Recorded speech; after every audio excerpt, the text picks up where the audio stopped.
Ma Mission TV, le miroir du monde. Merci madame. Olia Kikutala Mokondi ya Sensa, président Olinga Nkoyi. Namayi matali makambo oyo utikoleka. Lokamwa komona ete gouverneur ya ville province ya Kinshasa ayanolaki biso na mokanda oyo tokomelaki ye ezalaki na date ya 14 août. Puis akomelaki biso ete AFDC mosusu ekomeli baza na marche ekambwisaki biso azali na qualité te ya koattribue bapersonnalité juridique. Alors na ndenge AFDC ezali kaka moko oyo eyebani na bainstitution nyonso ya mboka mpona koyebisa ete ezali na bato oyo bazali kotia confusion na désordre réel na makanisi ya bato. Ma Mission TV, le miroir du monde. Bozali ebele kolanda Ma Mission TV, le miroir du monde. Ndenge tolobaka na bino tozali liso na bino esika information ezali litoi na bino mpona nini te makolo na bino kokita en temps réel esika information ezali pe komemela bino. Lelo pasi ezali na ngambo ya bandeko nyonso ya AFDCA mpona koyeba ke bazali ko risquer na kati ya dédoublement oyo vraiment bato ebele penza ba souffrir nango tomonaka na MLC tomona pe na UDPS mais oya UDPS penza et salaka pasi na ndeko Etienne Tshisekedi malgré que na époque wana y a mauvais système y a Kabili et Zalaki penza na solution te. Maintenant oyo président de la République Félix Tshisekedi alobi na biso ezali ton ya déboulonnement et puis ezali ton ya oyo babengaka ko raser, c'est-à-dire ko déboulonner ba mauvais système nyonso oyoyo ezali penza ko salama nde bozali komona ke tokota la penza déboulonnement ya président de la République ce qui tomoni ke likambo ya AFDCA oyoyo elati bango penza ezopesa kokoso na ngambo na bango soki esalamité président de la République biso tokozwa lisusu ba micro na biso tokotelema pona kobeta maboko. Côté na ngambo ya UDPS bo souffra ka penza na problème wana tango ya mauvais système o ezalaki ko gérer mboka pendant 18 ans ba gérer mboka. Alors lelo tozali penza ko senga na président de la République démocratique du Congo le président Félix Tshisekedi ameka un peu kota la likambo oyo. Il y a dédoublement il y a AFDCA. Parce que Bilonyo Soboyebi Moto a créé AFDCA et Zalindeko Bati Lukwebo, on doit se le dire en face. Lelo, problème est comme il quitte Penza, Makasi Nakati ya AFDCA, mais jusque-là, tout le monde a réaction à président de la République. Tout le monde a réaction, il y a le président de Saint-Sa, au place et Tozali Lelo, Olengankoy, Ndenge Alobaka, dédoublement et Kosalamate, à Télémédeki Yango Penza.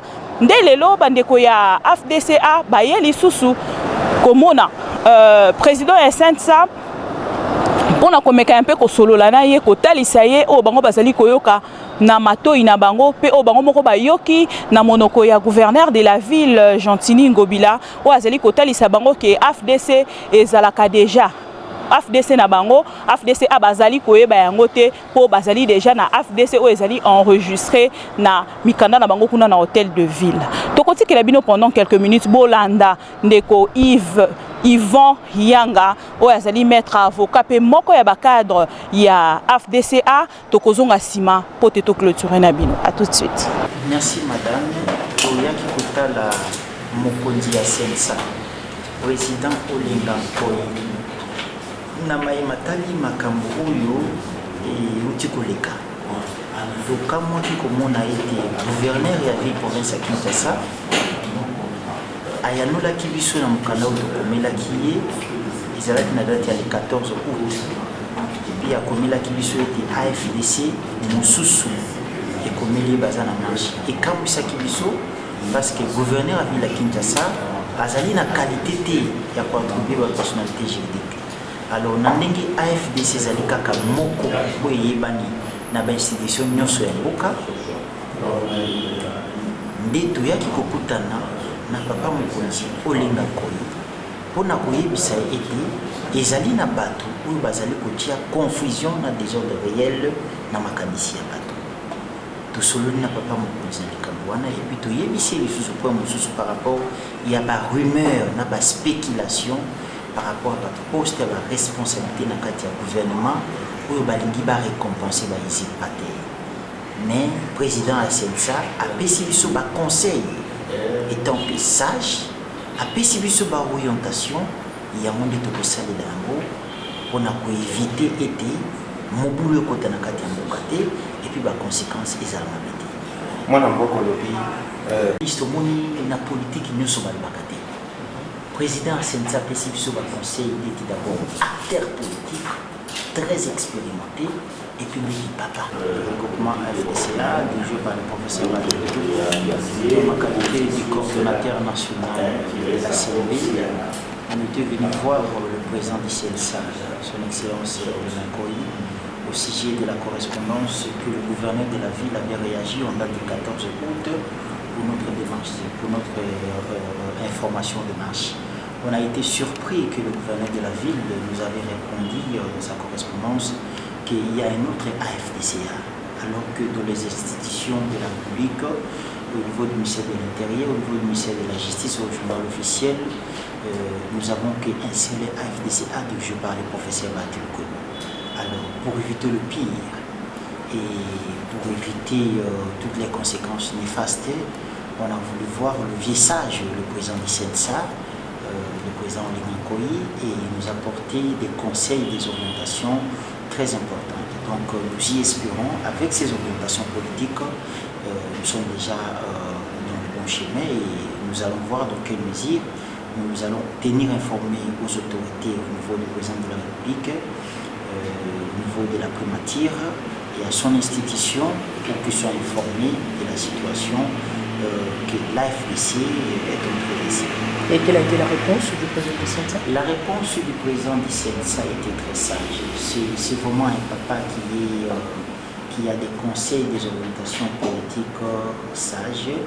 Et nous connaissons le président du CNSA qui a une expérience très avérée en politique. Il nous a donné des conseils, il nous a donné des orientations.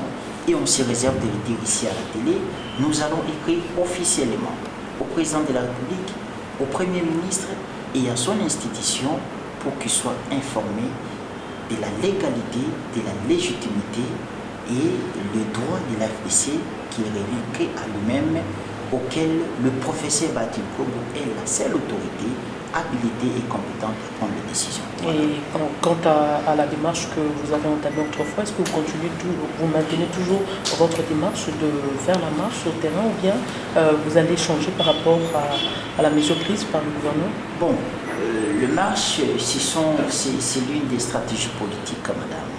S'il y a une marche, nous allons projeter une marche. Donc, nous projetons des marches sur base des réalités politiques, sur base des actualités. Donc, je me réserve le droit de dire ça ici parce que je ne suis pas le porte-parole de la FDCA et je me réserve. Donc je ne peux que vous répondre par rapport au point saillant qui a été discuté lors de l'audience. Boti boko kolanda bandeko ya FDCA na nzela ya ndeko Yvon, maître Yvon Yanga boyoki ndenge nini ya lobby azali moko penza ya ba cadre da kati ya FDCA ameki un peu ko expliquer à long et à large biso ma mission TV ndenge tolobaka tozali liso na bino esika information ezali lito inabino pona nini te makolo na bino ko kita en temps réel pe ko memela bino information nde to kitaki awa en temps réel pona ko zola bino o ezalaki information ya monene parce que likambo oyo ezali ko pesa pasi ezali ko sala pe mabe parce que lobby désordre to pe trouble moko ko ki ko se créer et ko sala malamu mingi te pendant que du deux côtés bayebani ba intérêt et puis bayebani banani bazana raison et ko sala malamu mingi to mona que démocratie oh bazali côté ya biso na mboka et sala mapenza na lolenge esengeli et kozala malamu mingi. Merci beaucoup à vous tous les abonnés de ma mission TV. Merci beaucoup bozala ki wana pona kolanda biso du début à la fin scotché devant ba télé d'abino tokutani malasima pona ba actualité mosusu. Entre-temps portez-vous bien, continuez de vous abonner sur cette chaîne AM TV. À la prochaine.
Ma Mission TV, le miroir du monde.